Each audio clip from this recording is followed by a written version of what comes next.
വരും. നമുക്ക് പോകാം ഒരു വീഡിയോയിലേക്ക്. ഒരു കാര്യം കാണിച്ചു തരാം. മറ്റേ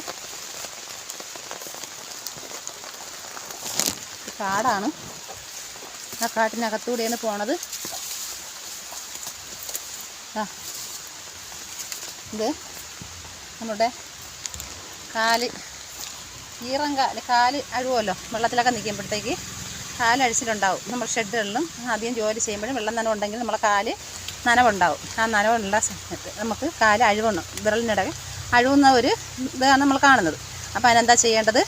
ഇതിന് നമ്മളെടുത്ത് അതിനെ പിന്നെ ഇടിച്ച് ചതച്ച് അതിൻ്റെ ചാറെടുത്ത് നമ്മൾ കാലിലിട്ട് കഴിഞ്ഞാൽ പെട്ടെന്ന് മുറിവ് കരിയും. ഈറങ്കാലിന് ഏറ്റവും നല്ല ഔഷധ ഗുണമുള്ള മരുന്നാണിത്. നല്ലത് ട്രൈ ചെയ്ത് നോക്കുക, സപ്പോർട്ട് ചെയ്യുക, ലൈക്ക് ചെയ്യുക. അതിൽ പൂവുണ്ട്. നല്ല മരുന്നാണിത്, ഔഷധ ഗുണമുള്ള മരുന്നാണ്. നമ്മൾക്ക് എന്തെങ്കിലും സുഖമില്ലാന്ന് കണ്ടാൽ നമ്മൾ ഓടി ഗവൺമെൻറ് ഹോസ്പിറ്റലിലാണ് പോകുന്നത്. പക്ഷേ ഇത് നമ്മൾ നാടൻ മരുന്ന് നമുക്കിത് അറിയില്ല. പക്ഷേ ഇത് കണ്ടപ്പോൾ എനിക്കൊന്ന് നിങ്ങളെല്ലാവരെയും ഒന്ന് കാണിക്കണമെന്ന് എനിക്ക് തോന്നുന്നുണ്ട്. ആണ് ഞാനത് ചെയ്യുന്നത്. എല്ലാവരും ഒന്ന് ട്രൈ ചെയ്ത് നോക്കുക. അപ്പം സപ്പോർട്ട് ചെയ്യുക.